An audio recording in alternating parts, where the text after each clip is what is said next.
দুটো চরণ ভগবানের বক্ষে, ভগবানের বক্ষে সেই সুদামার চরণ দুটি জড়িয়ে ধরে কৃষ্ণ আজকের অঝোর ধারায় কাঁদছে। জানিস সুদামা, আমি যে এই ভক্ত চরণ বড্ড ভালোবাসি, ভালোবাসি বলে তো সেই দিন ভীষ্মের প্রতিজ্ঞাকে অবহেলা করেছিল। সেই দিন ভীষ্ম, কুরুক্ষেত্রের ভীষ্ম কি প্রতিজ্ঞা করেছিল? ভগবান বলেছিল আমি কুরুক্ষেত্রের যুদ্ধে অস্ত্র ধরব না, আর ভীষ্ম বলেছিল আমি তোমাকে যুদ্ধে অস্ত্র ধরিয়েই ছাড়ব। মনে পড়ে সেই কুরুক্ষেত্রের যুদ্ধ? ভগবান বলেছিল আমি অস্ত্র ধরব না, ভীষ্ম বলেছিল আমি যদি ভীষ্ম হয়ে থাকি, আমি যদি বাবাকে সুখী রাখবার জন্য প্রতিজ্ঞাবদ্ধ হয়ে থাকি, আমি যদি সারা জীবন ব্রহ্মচর্য পালন করে থাকি, আমিও প্রতিজ্ঞা করলাম তোমাকে কুরুক্ষেত্রের মাঠে অস্ত্র ধরাবো ধরাবো ধরাবো।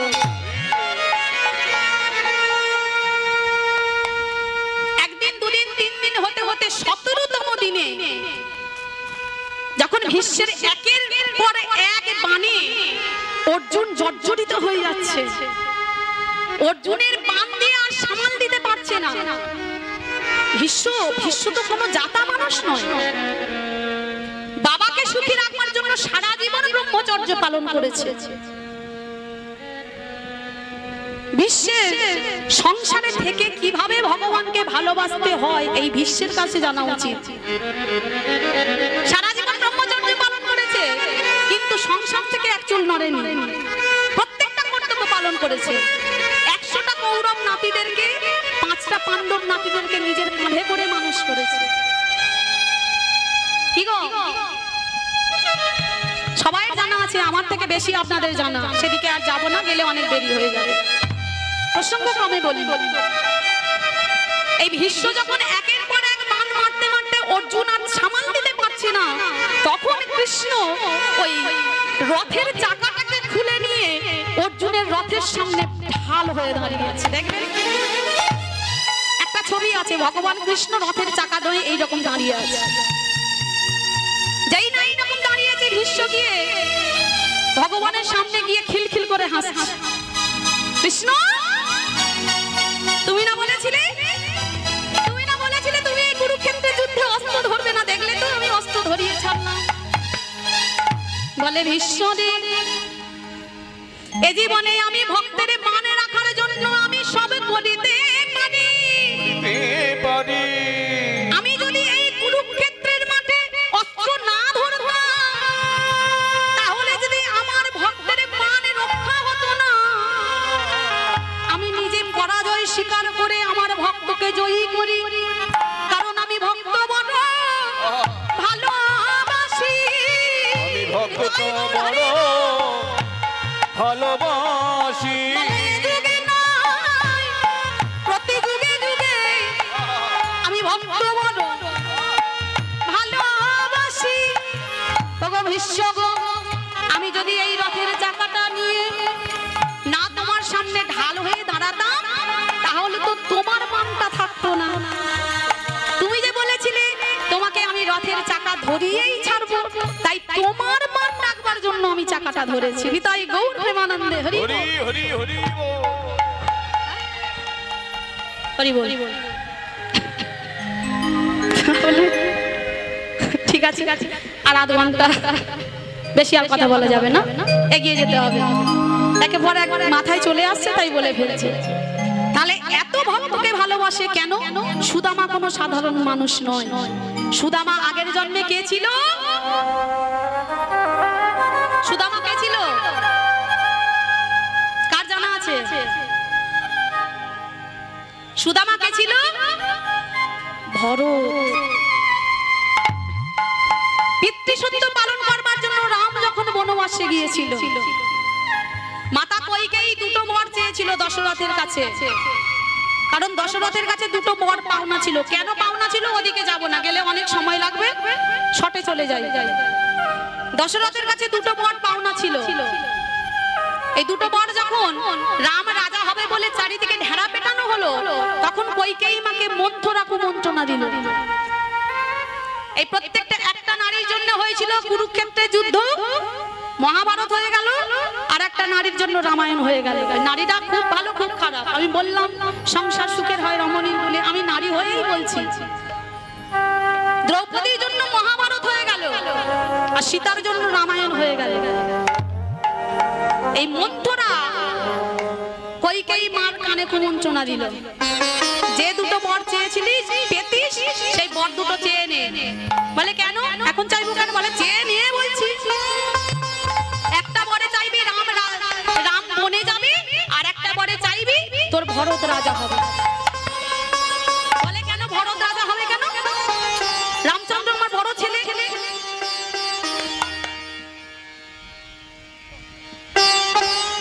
হরি বল।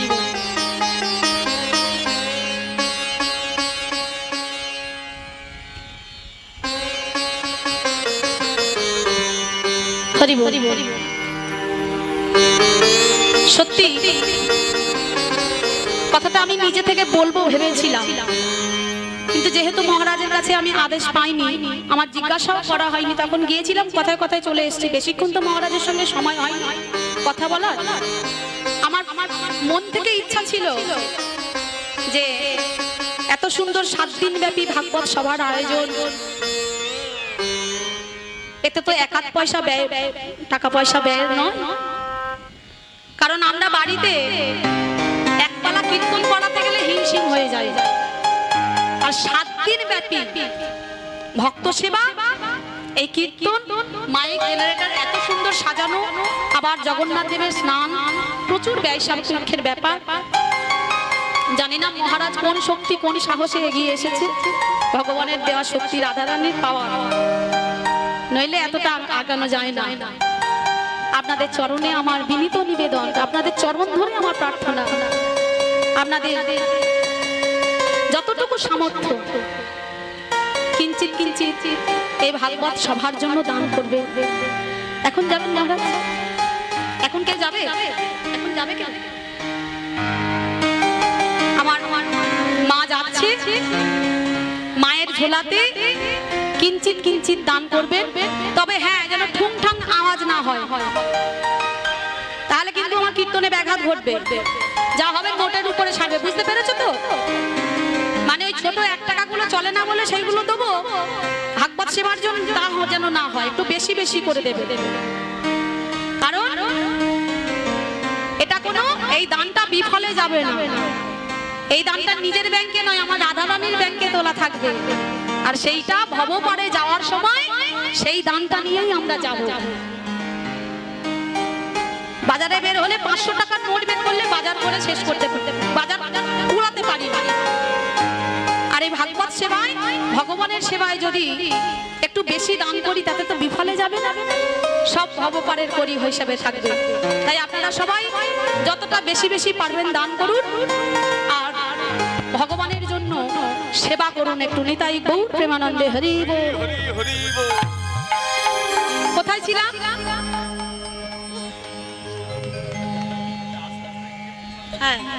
যারা প্রসাদ পেতে চান, আমার বাবা মায়েরা কি বলবো, মনে করেছে আমার মেয়ে না খেয়ে গান করছে। হ্যাঁ, হরি বল। আমার মায়েরা মনে করছে আমার মেয়ে না খেয়ে গান করছে, আমরা খাবো, ওই জন্য আমার সঙ্গে বসে আছে। যাদের প্রসাদ পাওয়ার একান্ত ইচ্ছা, আস্তে আস্তে গিয়ে প্রসাদ পাবে। আমার মহারাজ বলে দিলেন আস্তে আস্তে গিয়ে প্রসাদ পাবেন, মানে একেবারে চলে যাবেন। আর যাদের মনে হয় আমার মেয়ের সঙ্গে প্রসাদ পাবো, তাহলে ঠিক আছে, আমারও ভালো লাগবে একটু। নিতাই গৌর প্রেমানন্দে হরি বল। তাহলে ওই সুদামা ছিল ভরত, ভরত জননী কইকেয়ী রাজা দশরথের কাছে একটা বর চেয়েছিল, এক বরে আমার ভরত রাজা হবে, আর এক বরে 14 বছরের জন্য রামচন্দ্র বনবাসে যাবে। এই রামচন্দ্র শুনে যখন বনবাসে গেল, ভরত কিন্তু বাড়িতে ছিল না। কোথায় ছিল? মামার বাড়ি ছিল। যখন ভরত শুনতে পেল যে রামচন্দ্র বনবাসে গিয়েছে, তখন ভরত ছুটতে ছুটতে এসে মার কাছে আগে না গিয়ে রামচন্দ্রের চরণে গিয়ে পড়েছে। আস্তে আস্তে, যাদের খিদে পেয়েছে আস্তে আস্তে। ডিস্টার্ব করে নয়, আর আধ ঘন্টা আমি আছি, বেশিক্ষণ নেই। হরি বল। এই ভরত রামচন্দ্রের কাছে গিয়ে রামচন্দ্রকে অনুনয় বিনয় করে বললে রামচন্দ্রের পাদুকাখানি নিয়ে এসেছিল। আর সেই পাদুকা নিয়ে এসে পাদুকাতে এত চরণ জল দিয়ে সেবা করে, নয়ন জল দিয়ে সেবা করেছিল, রামচন্দ্র খুশি হয়ে বলেছিল, এ জন্মে তোমার নয়ন জলে আমি ঋণী হয়ে গেলাম, সামনের জন্মে তুমি হবে সুদামা আমার বন্ধু, আর আমি তোমার চরণ আমার নয়ন জল দিয়ে ধোয়াবো। শুধু ধোয়াবো নয়, তোমার ওই চরণ জল আমি নিজের অঙ্গে মাখবো। নিতাই গৌর প্রেমানন্দে হরি হরি হরি বল। তাই সেই ভরত আজকে সুদামা হয়েছে। এদিকে এদিকে ধ্যান দেন, যারা গান শুনছেন শুনুন, ধ্যান দেন। আর আধ ঘন্টা আছি তো একসঙ্গে কিন্তু অতজন ওখানে ধরবে না, বেকার বেকার আপনারা যাচ্ছেন, আস্তে আস্তে যান। হরি বল।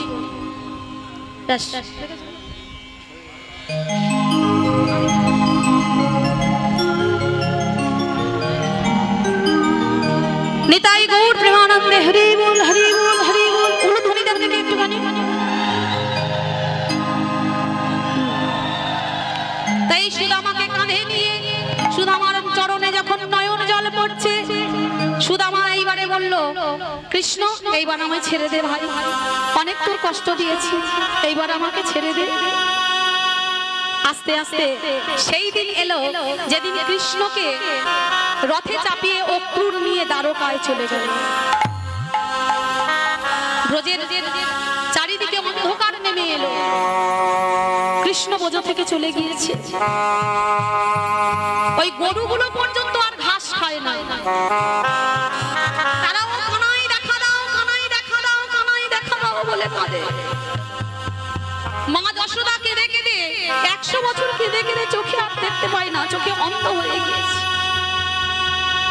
রাধা রানী অষ্টসখী পাগলিনী হয়ে গেছে। কৃষ্ণ যখন দ্বারকায় গেল, দ্বারকায় গিয়ে শান্তিপনি মুনির আশ্রমে গিয়ে পড়াশোনা করতে আরম্ভ করল। আরে এই সুদামা কৃষ্ণের কথা চিন্তা করতে করতে চিন্তা করতে করতে পাগলের প্রায় হয়ে গিয়েছে, খাওয়া দাওয়া ছেড়ে দিয়েছে।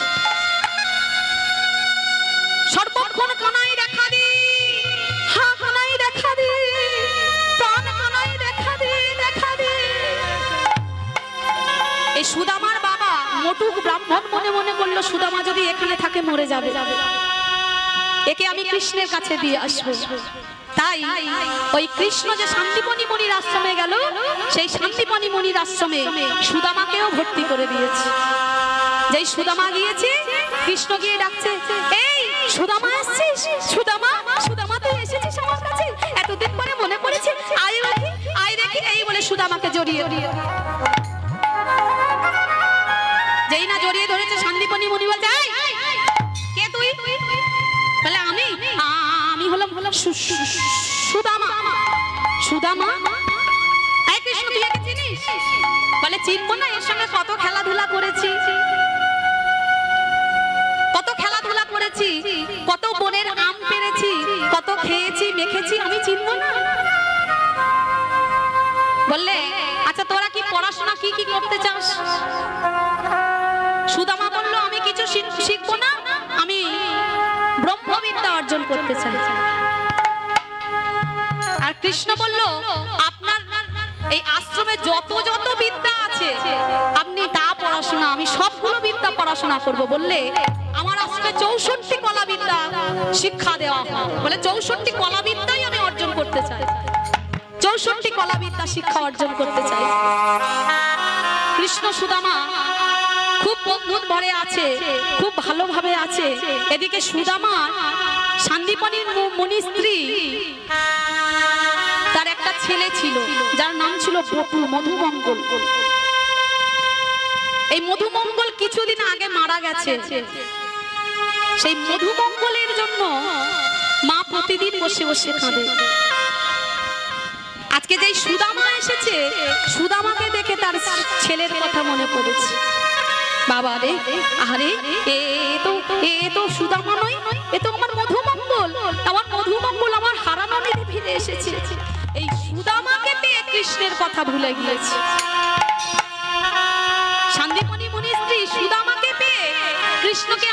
ভালোবাসে না, সুদামাকে বেশি বেশি খেতে দেয়, সুদামাকে নিয়ে ঘুম পাড়ায়, সুদামাকে আদর করে, যত্ন করে, ভালোবাসে। কৃষ্ণ মনে মনে করলো, বাহা, যখন তোমার কেউ ছিল না তখন ছিলাম আমি, এখন তোমার সব হয়েছে, পর হয়েছে, পরেরটা সবাই জানে, কিন্তু আমি তো মেনে নেব না। তুমি আমাকে ছেড়ে সুদামাকে এত ভালোবাসো, আমি তো মেনে নেব না। যারা যারা কৃষ্ণ ভালোবাসো একটু সাবধান। প্রত্যেকটা দেব দেবীর দেখবে একটা করে হাত অভয় বরদান করছে, আর আমার কৃষ্ণের হাত সব সময় দাও। যে করে আমার আশ তার করি সর্বনাশ, তবু যদি না ছাড়ে আমার পাশ, আমি হয়ে যাই তার দাসী। তাই গৌর হরি বল। আমি তো তোমায় ছাড়বো না, আমি দেখে নেব কি করে ভালোবাসা আদায় করতে হয়, দেখে নেব। দাঁড়াও, সুদামা তোমার ব্যবস্থা হচ্ছে।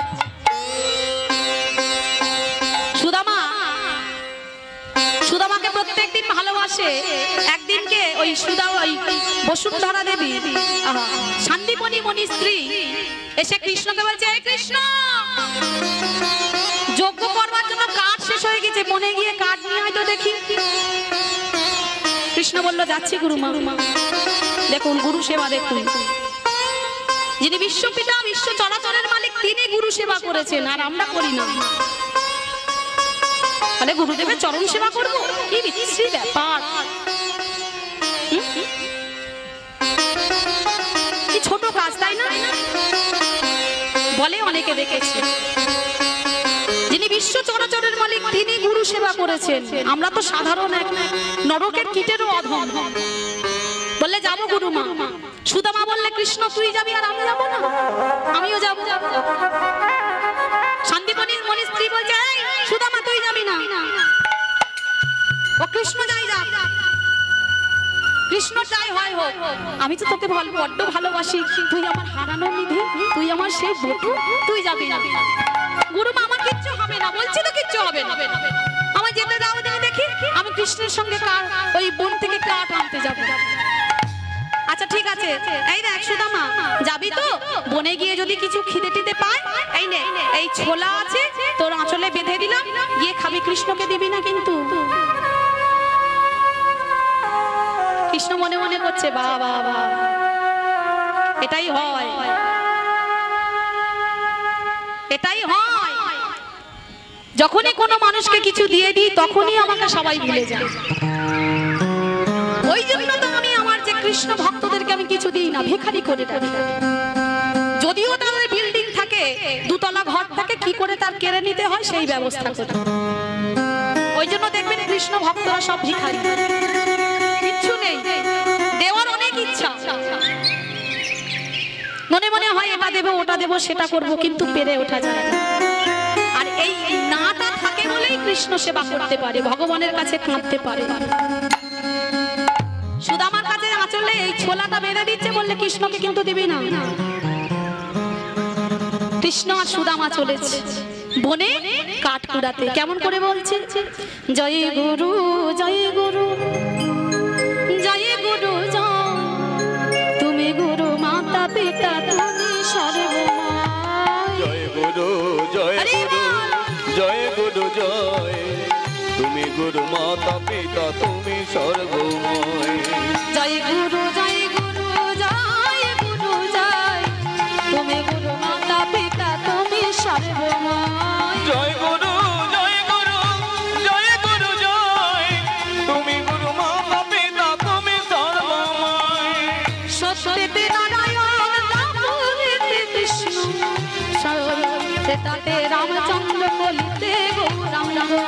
জয় গুরু জয় গুরু জয় গুরু জয়, তুমি গুরু মাতা পিতা তুমি সর্বময়। জয় গুরু জয় গুরু জয় গুরু জয়, তুমি গুরু মাতা পিতা তুমি সর্বময়। গুরুদেবের জয় ধ্বনি করতে করতে বনে এসে দাঁড়িয়েছে। কৃষ্ণকে এসে সুদামা একেবারে লাফ দিয়ে একটা গাছের ডালে বসেছে। এই কৃষ্ণ, গাছের ডালে আয় দেখি। বস, তুই আর আমি দুজনে আগে বসি, তারপরে কাঠ কুড়াবো। কৃষ্ণ বলে আমি গাছে উঠবো কি করে, আমি তো উঠতে পারি না। কৃষ্ণ বলে সুদামা আমি গাছে উঠতেই পারি না, তো আমি উঠবো কি করে। কিরকম ছলনাময় দেখো, বলে আমি গাছে উঠতে পারি না, এক লাফে কদম্ব ওই ডালে ঝাঁপ দিয়ে কালিও দমন করলো। ব্রজ রমণীগণের যত বসনগুলো নিয়ে কদম্ব বৃক্ষের ডালে টাঙিয়ে দিল। সে বলে আমি গাছে উঠতে পারি না। মানে ছলনার আর শেষ নেই। সুদামা এক লাফে গাছের ডালে উঠে মনে মনে করছে খিদে তো পাচ্ছে, কি করি, সেই ছোলাটা আছে, ছোলাটা বের করে একটা একটা করে খাচ্ছে। কৃষ্ণ নিচে বসে আছে আর সেই ছোলাটা খাচ্ছে, ছোলার খোলাগুলো সব নিচে পড়ছে। কৃষ্ণ মনে মনে করে কি করে দেখি ভক্ত, মা বলেছে বলে কি আর আমাকে দেবে না, নিশ্চয়ই দেবে একটুখানি, দেখবো কি করে। একটু একটু করে খেতে খেতে সুদামা বলল যা, সব শেষ হয়ে গেল, সত্যি সত্যি কৃষ্ণকে দেয়া হলো না। যাকে কৃষ্ণকে বলে দেবো কোন, আমার ছোলাগুলো সব পড়ে গেছে। খেতে খেতে যে শেষ হয়ে গেছে বলবো না, বলবো ছোলাগুলো সব পড়ে গেছে। কিন্তু ও বেটা জানে না, এই যে আমি দাঁড়িয়ে আছি, আপনারা বসে আছেন, অনেককে দেখতে পাচ্ছি না, কেউ নেচে যাচ্ছেন, কেউ কীর্তন শুনছেন, কেউ শুনছেন না, কেউ ঘুমোচ্ছেন, কেউ মনে মনে করছেন কখন সেবার আয়োজন হয়েছে, সেবা করতে যাব, মানে মনটা ছটফট ছটফট ছটফট করছে। আমার চোখকে ফাঁকি দিলে ফাঁকি দিতে পারেন, কিন্তু ওই যে এই বাঁশিটা নিয়ে দাঁড়িয়ে আছে তাকে ফাঁকি দিতে পারবে? এত সহজ নয়, তার চোখকে ফাঁকি দেওয়া যাবে না। সময় হবে খাতা কলমে হিসেব করে তোমাদের ঘরে ঘরে পৌঁছে দেবে।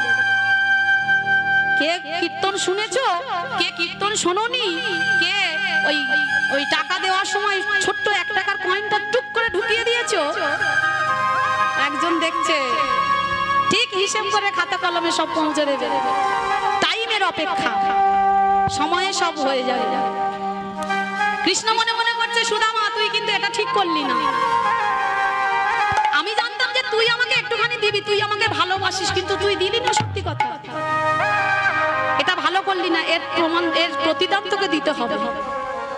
আচ্ছা বাবা, এই প্রশ্নটা হচ্ছে না যে সুদামা কেন কৃষ্ণকে কিছু দিল না, ছোলাটা দিল না কেন?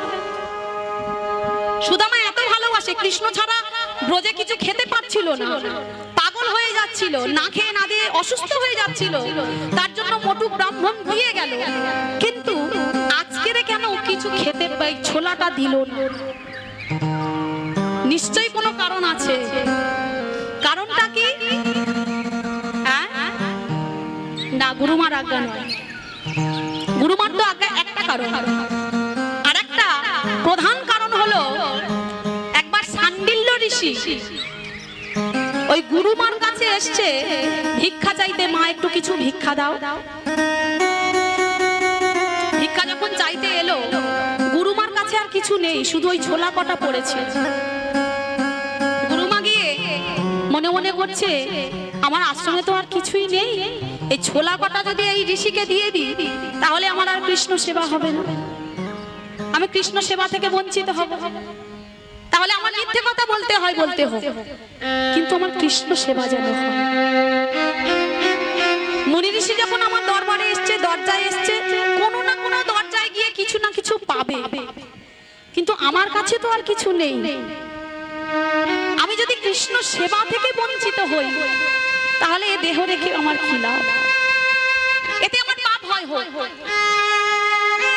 পাপ আমি মাথায় করে নেব, যা হয় হবে। মুনি ঋষির কাছে গিয়ে বললো বাবা, আমার বলতে বড্ড লজ্জা করছে, কিন্তু আমার ঘরে যে আজ কিছু নেই গো, আমি যে তোমায় কিছু দান করব, কিছু ভিক্ষা দেবো, আমার ঘরে কিছু নেই। তৎক্ষণাৎ ঋষি চলে এসে ধ্যানে বসলো। এত বড় আশ্রম চালাচ্ছে, তার ঘরে কিছু নেই। ধ্যানে বসে দেখলো, জানতে পারলো যে তার ঘরে ছোলা ভিজানো আছে, কিন্তু আমাকে দিল না। সঙ্গে সঙ্গে সেই মুনি অভিশাপ করলো যে এই ছোলা যে খাবে, আমাকে না দিয়ে যে সেবা করবে, চিরদিনের মতো তার জীবন থেকে লক্ষ্যে চলে যাবে, চলে যাবে, চলে যাবে। আমাকে দিল না ছোলাগুলো, আর এই ছোলাগুলো যে খাবে তার জীবন থেকে লক্ষ্মী চলে যাবে। হরি বল। সেই জন্য সুদামা বলল, আমার লক্ষ্মী চলে যায় যা, আমার কষ্ট হয় হোক, আমার কৃষ্ণের যেন কষ্ট না হয়। সেই জন্য ছোলাগুলো কৃষ্ণকে দিল না, নিজে খেয়ে নিল। কাঠ কুড়িয়ে নিয়ে বনে জঙ্গলে ঝড় তুফানের মধ্যে কাঠ কুড়িয়ে নিয়ে বাড়ি ফিরলো। বাড়ি ফিরে সুদামা কৃষ্ণ চলে গেল, সুদামা চলে গেল নিজের সেই ব্রজে। ফিরে গেল, ফিরে গিয়ে দেখলো তার মা মরে গেছে। সবাই মিলে তাকে একটা সংসার করে দিল, বিয়ে দেওয়া হলো। যার সঙ্গে বিয়ে দেওয়া হলো মেয়েটার নাম হলো সুশীলা। সুশীলা শুধু নামে সুশীলা নয়, রূপে গুণিয়ে সুশীলা। এতটাই কৃষ্ণকে ভালোবাসে, এতটাই কৃষ্ণকে প্রীতি করে, এতটাই প্রেম দেয়। সুদামার কাছে গিয়ে বলছে, আচ্ছা স্বামী, আমি জানি, শুনেছি, লোক মুখে শুনেছি নাকি কৃষ্ণ তোমার বন্ধু হয়। কৃষ্ণ যদি তোমার বন্ধু হয়, আমাদের সংসারে যে এত অভাব অনটন, কৃষ্ণ সেবা করতে পারি না, ছেলেগুলো না খেয়ে থাকে, তোমার কি মনে হয় না একটু কৃষ্ণের কাছে কিছু চাই? বলে, চাইবো কি করে? আমি সেদিন কৃষ্ণের কাছে গিয়ে প্রতিজ্ঞা করে এসেছি, যেদিন একটা নাড়ু চুরি করেছিলাম, আর ওই চুরি ভগবানের জন্য চুরি করেছিলাম, কিন্তু আমাকে চোর বদনাম দিয়েছিল। সেই দিন প্রতিজ্ঞা করেছিলাম, আমি নিজে থেকে তোর কাছে কিছু চাইবো না, কিছু চাইবো না, কিছু চাইবো না। ভগবান বলল, তুই যদি কিছু না চাস আমি তোকে দেব না, দেব না, দেব না। সেই ভীষ্মের মতো, কিন্তু ভক্তের কাছে ছোট হবে। সুশীলা বলল, স্বামী, তোমাকে কৃষ্ণের কাছে কিছু চাইতে হবে না, তুমি কৃষ্ণের সঙ্গে একটু দেখা করে এসো। এই যে আমার এত অভাব অনটন, এত কষ্টে থাকি, এত এত যন্ত্রণা পাও, তুমি কৃষ্ণের সঙ্গে একটু গিয়ে দেখা করে এসো, তোমার ভালো লাগবে। শটে বলে যাচ্ছি, আর বেশি সময় নেই, বাগবাগ শুরু হবে। তাই ওই সুদামা ওই সুশীলার কথা মতো, সুশীলার ঘরে তো কিছু নেই, সুশীলা ওই চারিদিকে খুঁজে খুঁজে এক মুষ্টি চিড়ে পেয়েছে। শুকনো চিড়ে নিয়ে কাপড়, ছেঁড়া কাপড়টাতে কুটলি করে বেঁধে দিয়েছে সুদামা। যাও স্বামী, এইটুকু জোগাড় করতে পেরেছি, আর আমি কিছু জোগাড় করতে পারিনি। গিয়ে তোমার বন্ধুকে বলো, তোমার সুশীলা এইটুকু তোমার জন্য জোগাড় করেছি, এইটুকু গিয়ে তোমার বন্ধুকে দিও, কেমন? ঠিক আছে, আমি চললাম, তুমি তুমি তুমি এই বাচ্চাদেরকে সামলে রেখো। সুদামা চলেছে, আর মুখে কি বলছে? পথ চলিতে আর বলিতে তোমরা গাহ গাহ কৃষ্ণ হরি নাম মধুর নাম। পথ চলিতে আর বলিতে তোমরা গাহ গাহ কৃষ্ণ নাম, মধুর নাম, হরি নাম। পথ চলিতে আর বলিতে তোমরা গাহ গাহ কৃষ্ণ নাম, হরি নাম, মধুর নাম। যেতে যেতে একটা কাঁটা ফুটেছে, কাঁটাটা তাড়াতাড়ি করে নিয়ে চরণ থেকে বের করে দিয়েছে। মানে এত গরিব, পায়ে যে জুতো পরবে জুতো নেই, চরণে কাঁটাটা ফুটেছে, কাঁটাটা বের করে দিয়ে বলছে, কাঁটাটা তো ফুটলো, কিন্তু ব্যথা হলো না কেন? জানি কৃষ্ণ তুই আমাকে ভালোবাসিস, সেই জন্য তো আমার এখনো ব্যথা যন্ত্রণা হচ্ছে না। কি আনন্দ, কি আনন্দ! আর এই পথে যেতে গেলে যে সহজে যেতে যাওয়া যায় না রে, এই পথে অনেক কাঁটা আসবে, কাঁটাগুলোকে ছুঁড়ে ফেলে দিতে হবে। সম্মুখে আধার রাত্রি, আমি হয়েছি পথযাত্রী। সম্মুখে আধার যাত্রী, আমি হয়েছি পথযাত্রী।